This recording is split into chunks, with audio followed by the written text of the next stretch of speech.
Hello বন্ধুরা, আজকে আমরা করব ক্লাস 10 এর ত্রিকোণমিতিক অনুপাত এবং ত্রিকোণমিতিক অভেদাবলীর এই বক্সটা করব। এটা আমি তোমাদেরকে মুখস্থ করতে বলবো না। অনেক টিচারই আছে তোমাদেরকে বলবে যে সাইন থিটার ঘরটা মুখস্থ করো, তারপর বাকিগুলো তোমরা বের করে নিতে পারবে। কিন্তু আমি তোমাদেরকে বলবো সাইন থিটার ঘরটাও তোমাকে মুখস্থ করতে হবে না। এক কথা, তুমি এখানে একটাও মুখস্থ করবে না, সব তুমি বের করবে নিজে থেকে। পরীক্ষা হলে তোমার পাশের বন্ধুকে বলতে হবে না যে বন্ধু এই সাইন 45 ডিগ্রির মান কত বা ট্যান 30 মান কত, এসব কোনো কিছু বলতে হবে না। তুমি নিজে থেকে বার করতে পারবে, জীবনেও ভুলবে না। হ্যাঁ, তুমি ঠিকই শুনছো। তো চলো এটা কিভাবে খুব সহজে করা যায় সেটা জেনে নিই।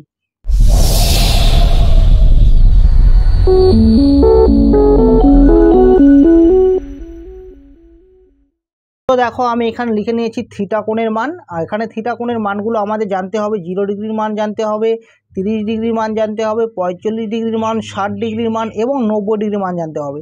আর এখানে π/6, π/4, π/3, π/2 কথাটার মানটা এখানে আমি তোমাদেরকে বুঝিয়ে দিই। দেখো, পায়ের মান আমরা ত্রিকোণমিতিক ক্ষেত্রে জানবো 180 ডিগ্রি। তাহলে এখানে কি আছে, π/6 আছে। তাহলে π/6 মানে কত? দেখো, পায়ের মান হলো 180 আর নিচে 6 আছে, যদি কেটে দেই তাহলে কত হবে, 30 ডিগ্রি। তো এখানে দেখো লেখা আছে 30 ডিগ্রি, বুঝলে? তারপর আছে π/4, অর্থাৎ 180কে যদি 4 দিয়ে ভাগ করো তাহলে 45 আসবে। একই রকমভাবে 180কে যদি 3 দিয়ে ভাগ করো তাহলে 60 ডিগ্রি আসবে। আবার দেখো এখানে π/2 মানে 180কে 2 দিয়ে ভাগ করলে হবে 90 ডিগ্রি, বুঝলে? তাহলে থিটা কোণের মান আমাদের জানতে হবে 0 ডিগ্রির মান, 30 ডিগ্রির মান, 45 ডিগ্রির মান, 60 ডিগ্রির মান এবং 90 ডিগ্রির মান। এবার দেখো এখানে ত্রিকোণমিতিক অনুপাত আমি লিখে নিয়েছি তিনটা: sine theta, cos theta, tan theta. তারপর আমরা বাকি তিনটা করব। তো দেখো, প্রথমে আছে সাইন থিটা। তো এখানে কি আছে, 0 ডিগ্রি বা 0। তো আমরা এখানে 0 ডিগ্রি বা 0 যেহেতু আছে, তাই এখানে 0 থেকে স্টার্ট করব। তো আমি এখানে প্রথমে রাফে বোঝাচ্ছি, তারপর ফ্রেশ করে লিখবো। তাহলে প্রথমে আমরা 0 লিখবো, তারপরে এখানে কি লিখবো, আমরা 1 লিখবো, এখানে 2, এখানে 3, এখানে 4। তাহলে আমি এখানে লিখে নিচ্ছি 0, 1, 2, 3, 4 লিখে নিলাম। এবার দেখো এখানে সব থেকে বড় কত আছে, সব থেকে বড় আছে 4। তাহলে 4 দিয়ে আমি সবগুলোকে ভাগ করে দেবো, ঠিক আছে? 4 দিয়ে সবগুলোকে ভাগ করে দেব, ভাগ করে দিলাম। এবার এই সবগুলোর বর্গমূল করব, বুঝলে? আমি কি করলাম, সাইন থিটার মানটা কীভাবে বের করলাম, প্রথমে আমি লিখলাম, যেহেতু এখানে 0 ডিগ্রি আছে বা 0 থেকে স্টার্ট আছে, তাই এখানে 0 লিখলাম, এখানে 1, এখানে 2, এখানে 3, এখানে 4 লিখলাম। তারপর এখানে সব থেকে বড় মান আছে 4, তাই 4 দিয়ে সবগুলোকে ভাগ করে দিলাম। এবার দেখো 4 দিয়ে যদি আমি শূন্যকে ভাগ করি তাহলে 0 আসবে। আর এখানে যদি আমি মানে এখানে তো কাটাকাটি যাবে না, যখন কাটাকাটি যাবে না তখন আমরা যদি বর্গমূল করি তাহলে 1/2 হবে, মানে 1-এর বর্গমূল 1 হবে আর 4-এর বর্গমূল হবে 2। আবার দেখো এখানে আছে কি, √2/4, তাহলে 2 দিয়ে কেটে দিচ্ছি, 2 অক্ষে 2, 2 দুগুণে 4, তাহলে আছে 1/2 আছে। তাহলে 1-এর বর্গমূল 1 হবে, কিন্তু 2-এর কিন্তু বর্গমূল হবে না, তাই এখানে √2 হবে। আবার দেখো এখানে 3/4 কাটাকাটি যাবে না, তো সেই জন্য এখানে আমরা √3 লিখবো, আর 4-এর বর্গমূল হবে 2, কারণ 3-এর বর্গমূল হবে না, তাই এটা রুটের ভিতরে থাকবে। একই রকমভাবে এখানে যদি কেটে দিই 4 অক্ষে 4, 1-এর বর্গমূল কত হবে, 1 হবে। তাহলে দেখো 0-এর ওপর √2 দেওয়া মানে কত, 0 হবে। তাহলে আমরা পেয়ে গেলাম 0 ডিগ্রি মান হলো 0, 30 ডিগ্রি মান হলো 1/2, 45 ডিগ্রি মান 1/√2, 60 ডিগ্রি মান √3/2, 90 ডিগ্রি মান 1। তাহলে আমরা এখানে লিখে নেব, প্রথমে লিখে নেব 0, তারপর 1/2, তারপরে আছে 1/√2, তারপরে আছে √3/2, আর সব শেষে আছে 1, বুঝলে?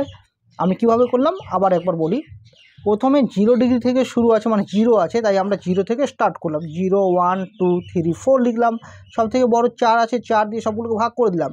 এবার সেটা যদি বর্গমূল করি, এখানে ভাগ করলে হবে 0, আর 0-এর বর্গমূল মানে কি 0ই হবে। আবার এখানে আছে 1/4, যেহেতু কাটাকাটি যাবে না তখন আমরা এখানে বর্গমূল করব, তাহলে 1/2 হবে। আর এখানে কাটাকাটি যাচ্ছে, তাই আগে কাটাকাটি করব, তারপর এটার বর্গমূল যদি করি 1/2-এর, তাহলে 1/√2 হবে। আর এটা তো কাটাকাটি যাবে না, তাই এটা বর্গমূল করে দিলে আসবে √3/2 হবে, 4-এর বর্গমূল 2 হবে। আর এখানে কাটাকাটি যাবে, কাটলে হবে 1, আর 1-এর বর্গমূল হবে 1, বুঝলে? তো আমি লিখে নিলাম। তাহলে প্রথম ঘরটা কি মুখস্থ করতে হলো না? মুখস্থ করতে হলো না। এবার দেখো, এবার আমরা কস থিটার ঘরটা কীভাবে করব। এখানে যেটা থাকবে সেটা এখানে বসবে, ঠিক আছে? আবার এখানে যেটা থাকবে সেটা এখানে বসবে, আবার এটা এখানে বসবে, আর এটা এখানে বসবে, আর এটা এখানে বসবে, বুঝলে? মানে যেটা শেষে ছিল সেটা প্রথমে আসবে, তারপর এখানে যেটা শেষে ছিল সেটা এখানে আসবে। এইভাবে উল্টো দিক থেকে এই মানগুলো বসে বসে আসবে, বুঝলে? তাহলে সাইন থিটা কস থিটার মান পেয়ে গেলাম। এবার আছে ট্যান থিটা। ট্যান থিটার মানটা আমরা কীভাবে বের করব, দেখো ট্যান থিটা মানে আমরা কি জানি, এটা তোমরা সূত্রটা মনে রাখবে। ট্যান থিটা মানে আমরা জানি যে sine theta by cos theta, এটা তোমরা পরে জানবে এই সূত্রটা, এটা খুবই ইম্পর্টেন্ট সূত্র। ট্যান থিটা মানে হলো sine theta by cos theta. তাহলে এই সূত্র প্রয়োগ করে আমরা এই মানগুলো বের করব। তাহলে দেখো ট্যান থিটা, তাহলে কতর ঘরে সোজা আছে থিটার মানটা, থিটা মানে কিন্তু কোণ, ঠিক আছে। তাহলে 0 ডিগ্রি আছে, তাহলে ট্যান 0 ডিগ্রির মান এখানে কত হবে, তো এটা আমরা কীভাবে বের করব। দেখো আমরা বের করব sine 0 degree by cos 0 degree লিখবো। কেন? কারণ ট্যান থিটা মানে হলো sine theta by cos theta, আর থিটার মান হলো 0 ডিগ্রি, কারণ আমরা 0 ডিগ্রির ঘরটা এখানে পূরণ করব, তাই তো। তাহলে আমরা লিখে নিচ্ছি, আমরা জানি যে ট্যান 0 ডিগ্রি মান হবে সমান সমান ট্যান 0 মানে আমরা লিখব সাইন 0 বাই কস 0। এবার দেখো সাইন 0-র মান কত দেখে নাও, সাইন 0-র মান 0 আর কস 0-র মান কত হবে 1, তাহলে আমরা লিখব 0/1। যদি ভাগ করে দেই তাহলে 1 0 0, তাহলে কত হলো ভাগফলটা 0। তাহলে আমরা এখানে লিখে নেব যে ট্যান 0 ডিগ্রি মান হলো 0। তারপর দেখো 30 ডিগ্রি, তাহলে ট্যান এবার 30 ডিগ্রি ঘরটা আমরা পূরণ করব, তাই থিটার মান এখানে 30 ডিগ্রি হয়ে যাবে। তাহলে ট্যান 30 ডিগ্রি মান আমরা কি লিখব, যে ট্যান 30 ডিগ্রির মান আমরা লিখব, ট্যান থিটা মানে আমরা জানি sine theta by cos theta, অর্থাৎ থিটা বলতে এখানে 30 ডিগ্রি, তাহলে sine 30 degree by cos 30 degree হবে। এবার দেখো সাইন 30 ডিগ্রি মান কত, সাইন 30 ডিগ্রি মান হলো 1/2, আর কস 30 ডিগ্রি মান কত √3/2, তাহলে লিখে নিচ্ছি 1/2, আর এটা হলো √3/2। তাহলে সমান সমান এখানে লিখবো 1/2, আর এই বাই বা ভাগ চিহ্ন বলতে পারো, এটা গুণ চিহ্ন তখনই হবে যখন উল্টে যাবে, দুইটা উপরে যাবে √3টা নিচে আসবে, এটা কেটে দেবো, তাহলে উপরে থাকবে 1 নিচে থাকবে √3। তাহলে আমরা এখানে লিখে নেব যে 1/√3। তারপরে দেখা হচ্ছে 45 ডিগ্রি, তাহলে এটা কীভাবে করবো, ট্যান 45 ডিগ্রি মান আমরা এভাবে বের করব, ট্যান 45 ডিগ্রি মান বের করব। ট্যান থিটা মানে আমরা জানি sine theta by cos theta, আর থিটার মানে 45 ডিগ্রি হবে, তাহলে হবে sine 45 degree by cos 45 degree. এবার সাইন 45 ডিগ্রি মান আমরা বসাবো। দেখো সাইন 45 ডিগ্রি মান 1/√2, কস 45 ডিগ্রি মান 1/√2, তাহলে দুটোই 1/√2, তাহলে এখানে লিখবো 1/√2, এখানেও লিখবো 1/√2। এবার দেখো ওপরে যেটা আছে সেটা লিখে নেব, আর এই বাই বা ভাগ চিহ্নটা গুণ চিহ্ন তখনই হবে যখনটা উল্টে যাবে, √2 উপরে যাবে একটা নিচে আসবে, তাহলে কেটে যদি দেই তাহলে 1কে 1 দিয়ে ভাগ করলে 1 হবে, তাহলে এখানে আমরা লিখে নেব যে এটার মান হবে 1। তারপরে আছে 60 ডিগ্রি, এই ঘরটা কীভাবে লিখবো, লিখবো আমরা ট্যান 60 ডিগ্রি আমরা লিখবো সমান সমান sine 60 degree by cos 60 degree. তাহলে দেখো সমান সমান সাইন 60 ডিগ্রি মান কত, সাইন 60 ডিগ্রি মান হলো √3/2, আর কস 60 ডিগ্রি মান হলো 1/2। তাহলে আমি এখানে করছি, তাহলে √3/2 বাই 1/2, তাহলে সমান সমান এখানে আমরা √3/2 লিখবো, আর এই যে বাইটা গুণ চিহ্ন তখনই হবে যখন এটা উল্টে যাবে, দুইটা উপরে যাবে একটা নিচে আসবে, তাহলে 2 কেটে দেবো, তাহলে রইলো √3/√3 কি রইলো 1, আর 1 দিয়ে ভাগ করলে তো √3 হবে, 1 দিয়ে যে কোনো সংখ্যাকে ভাগ করলে ওই সংখ্যাটাই হবে, তার মানে এখানে √3 হবে। তারপরে কি আছে ট্যান 90 ডিগ্রি ঘরটা পূরণ করবো, তাই তো। তাহলে আমরা লিখে নেব যে ট্যান 90 ডিগ্রি সমান সমান আমরা কি লিখবো, যে আমরা জানি সাইন 90 ডিগ্রি হবে বাই কস 90 ডিগ্রি, কারণ আমরা জানি ট্যান থিটা মানে হলো sine theta by cos theta. এবার সমান সমান সাইন 90 ডিগ্রি মান কত, ভালো করে দেখো সাইন 90 ডিগ্রি মান হলো 1, আর কস 90 ডিগ্রি মান কত 0, তাহলে আমরা এখানে বসিয়ে দেবো যে 1/0। এবার 0 দিয়ে কি আমরা 1কে ভাগ করতে পারবো না, শূন্যের ঘরে কিন্তু নামতাই আমরা জানি না, তাহলে তো 0 দিয়ে আমরা 1কে ভাগ করতে পারবো না, তাই এটা যখন ভাগ যাবে না তখন আমরা এখানে লিখবো অসংজ্ঞাত বা ইনফাইনিট, ঠিক আছে। তো আমরা বাংলা দিয়ে লিখে নেবো যে অসংজ্ঞাত, তাহলে এই ঘরটা হবে অসংজ্ঞাত, বুঝলে। এই 3টা ঘর বের করে নিলাম, মানে sine theta cos theta tan থিটার মান বের করে নিলাম। এবার বাকিগুলো খুব সহজে বের করতে পারবো। দেখো সাইন থিটা এর উল্টো হলো আমরা জানি যে কোসেক থিটা, সাইন থিটার উল্টো কি কোসেক থিটা। তাহলে দেখো এখানে সাইন 0 ডিগ্রির মান যা হবে, কোসেক 0 ডিগ্রির মানটা তার উল্টোটা হবে, কারণ সাইন থিটার উল্টো হলো কোসেক থিটা, কারণ আমরা জানি সাইন থিটা মানে কি লম্ব বাই অতিভুজ, আর কোসেক থিটা মানে কি অতিভুজ বাই লম্ব, তার মানে এটার উল্টোটা হবে। তাহলে 0-র নিচে নাই মানে কি আছে 1 আছে, তাহলে যদি 0-র নিচে নাই মানে 1 আছে, তাহলে এটা উল্টোটা কি হবে 1টা উপরে যাবে 0টা নিচে আসবে, আর 0 দিয়ে তো আমরা 1কে ভাগ করতে পারবো না, তার মানে আমরা লিখে নেবো এটা অসংজ্ঞাত। তাহলে এখানে আমরা লিখে নিচ্ছি অসংজ্ঞাত।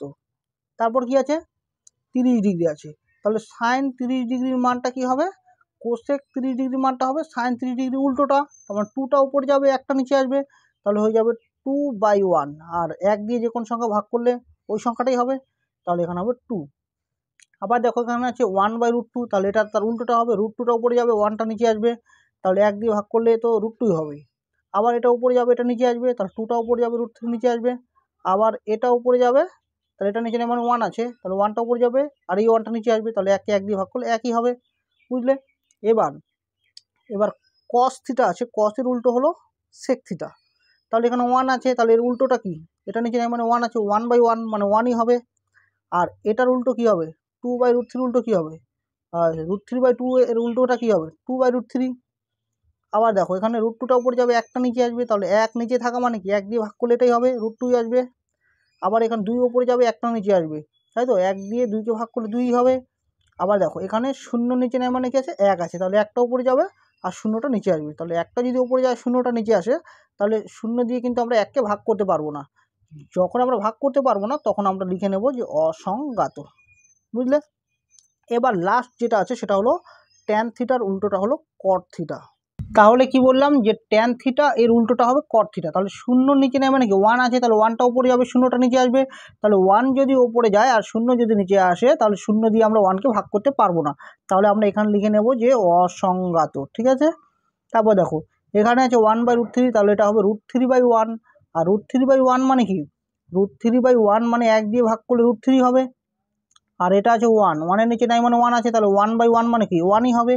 আর এটা নিচে নাই মানে 1 আছে, 1টা উপরে যাবে আর √3টা নিচে আসবে।